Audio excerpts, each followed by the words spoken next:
Welcome back, friends of Night City, to another Cyberpunk video, and this time with the best build for patch 1.6. This build will totally do everything for you. It will be a total madness battle tank, the best brawler build of all time, and even the best stealth shooter. If this build was any better, it would make your coffee and do your homework every day. No matter which playstyle you prefer, this build will do everything for you. You can have a 100% crit chance, 100% crit damage stealth shooter with which you can run around in every location, headshotting everyone with a single headshot. And if you sometimes just have to pull out the bigger guns, then we have it all here with the 05. And boy oh boy guys, I love this weapon. This is my new favorite weapon in Cyberpunk 2077. The 05 is basically now a pocket rocket launcher with 3 shots that will eliminate all enemy groups that you come across.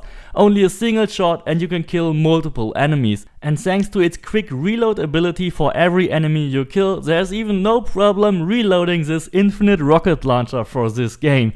It is absolutely insane and definitely worth to get to a 20 body to get the full potential out of this crazy weapon.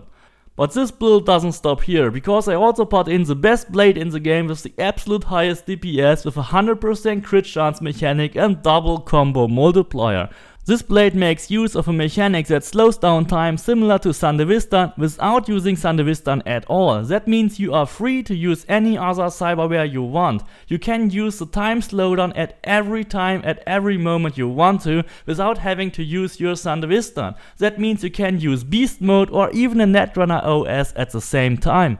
And on top of that, you will become the best brawler in town. You can simply punch every police officer directly in his face or obliterate those giant police robots with a single strike of your fists.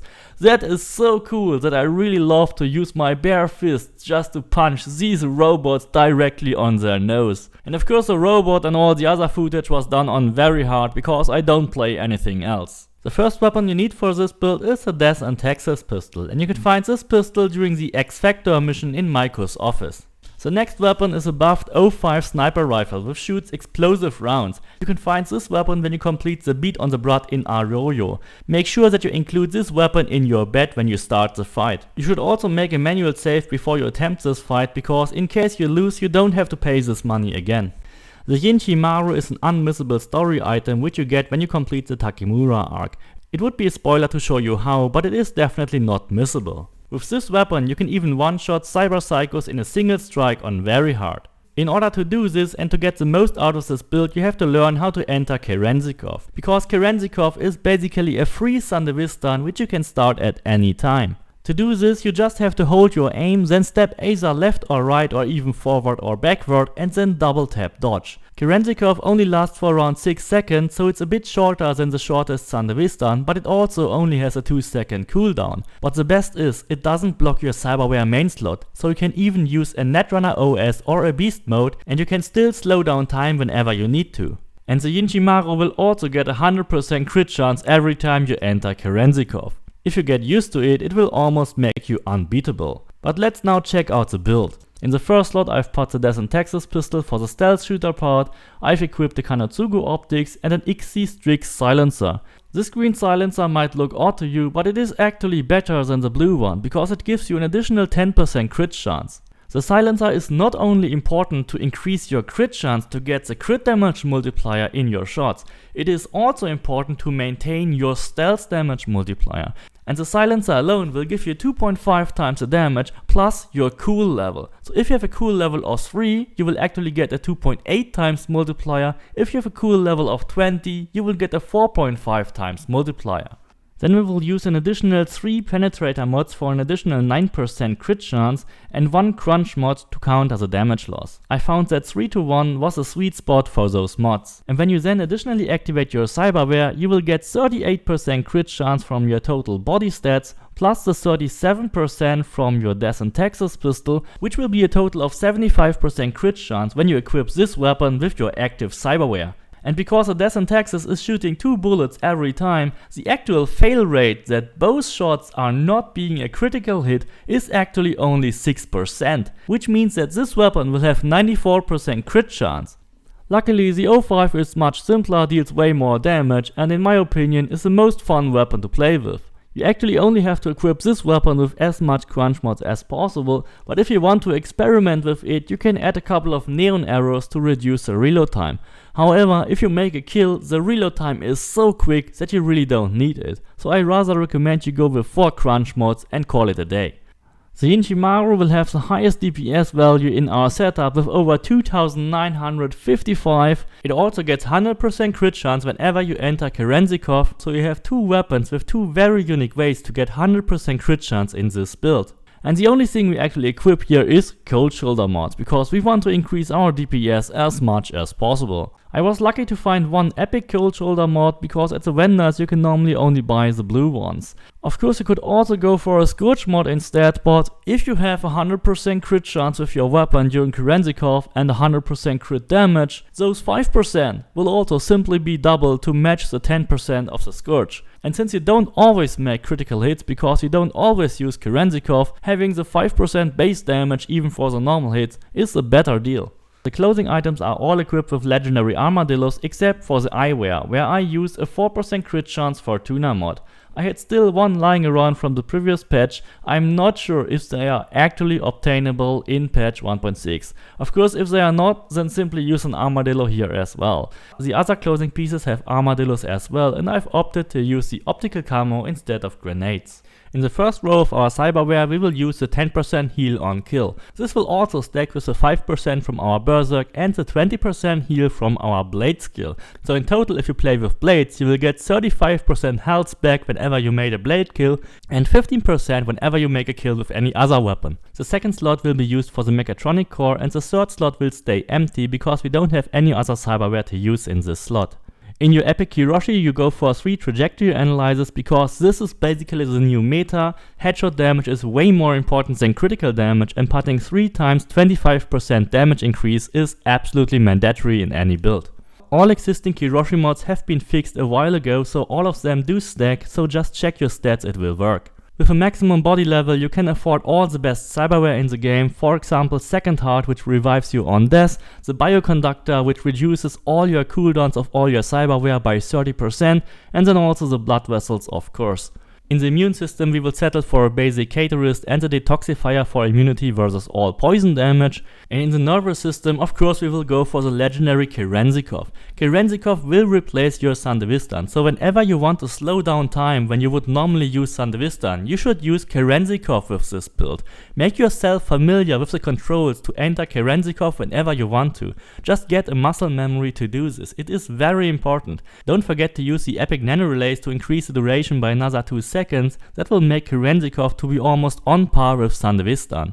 Use 300 additional armor, the legendary optical camo and also the fireproof coating to grant you immunity versus all fire attacks. This way you will have immunity versus all fire attacks and versus all poison attacks with your Cyberware. Since we are free not having to use Sandevistan in our Cyberware, we are able to use something which is much better. For example the Militech Berserk Mark V, which allows us to add an additional beast mode for 100% more damage with all our blades and fists, and we can even add 15% crit chance and 25% critical damage at the same time, and this will work for over 60 seconds, which will totally outperform any existing Sandevistan mod. All these increased stats and damage values will be more than enough for every fight. Sadly these blue mods don't stack, so you can only use 1 crit chance and 1 crit damage mod, so be aware of this. But if you still want to use Sandevistan, of course you can absolutely do this. You can modify this build as you want to. Simply equip the Quine Sandevistan Mark IV, equip it with 2 or 3 heatsinks and then go for it. You can of course also equip the Netwatch Netdriver Mark V, which gives you 30% additional damage for all your quick hacks,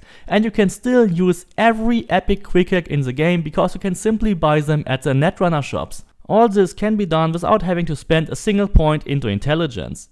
Of course we will also use the legendary skeleton and the micro rotors for 25% additional attack speed for all our melee attacks. The ballistic coprocessor is optional, it is not really needed since explosive rounds have a hard time to bounce off. For your gorilla arms you can equip any elemental damage type of your choice, or you simply go with the animal's knuckles.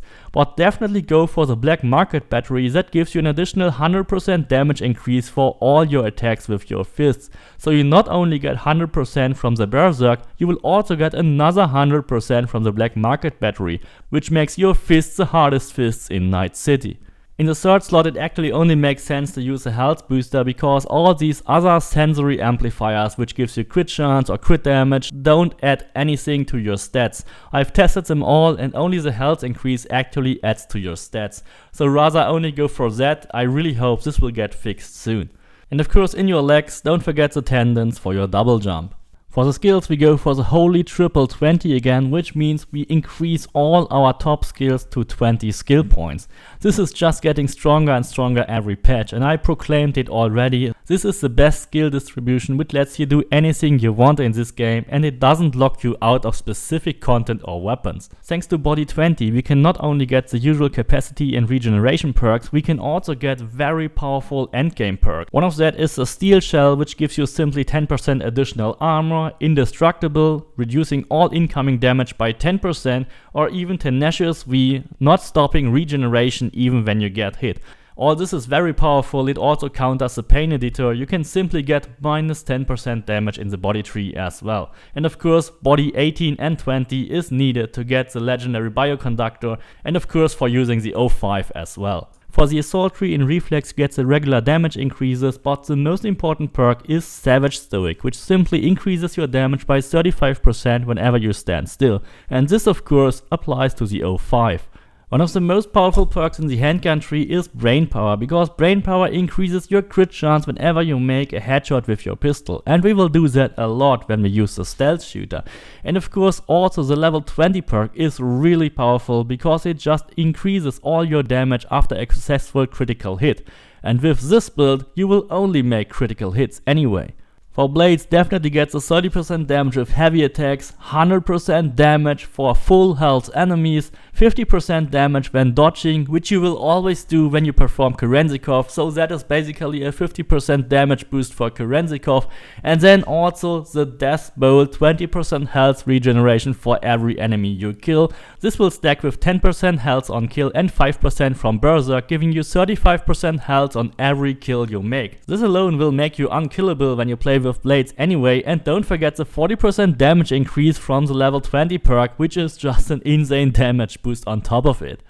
In the crafting tree you only have to go for True Craftsman, Grease Monkey, Cutting Edge and Edgerunner Artisan, so you are able to use your legendary weapons and even deal 5% more damage for all stats on your legendary weapons, which is very important and very powerful. Also don't forget the Field Technician, 10% damage for all your crafted weapons, and the Waste Not Want Not if you want to salvage your clothing mods when crafting items. Also get the Insulation perk under Engineering to give you immunity versus shock. Your remaining points can all be spent in cool. Definitely go for the 15% damage versus all human enemies. Another must-have perk is the 25% damage increase for silenced weapons, which almost completely counters a negative effect from your silencer. Strike from the Shadows will further increase your crit chance when you crouch. You can also go for a couple of perks in your Cold Blood tree, but I would call all of this rather optional. If you want to play this build with a net running OS, you can of course also go into Intelligence and into your Quick Hack skill and increase all your Quick Hack damage by 30% by just putting 3 points into the Bloodware. All this can be done at Intelligence 3. You can use the best net running OS and you can even further increase your damage in the skill tree. So you will still have a very decent net runner without investing any point into Intelligence. The only downside is that your RAM will not refill as quickly. I hope you really like the new best build for the Edgerunners patch. Also special thanks to my super fans Shana, Nortix and Bruce. We also have a growing community of Cyberpunk fans in our Discord, so if you want to, you can check it out as well. Don't forget to subscribe, leave me a like and see you next time.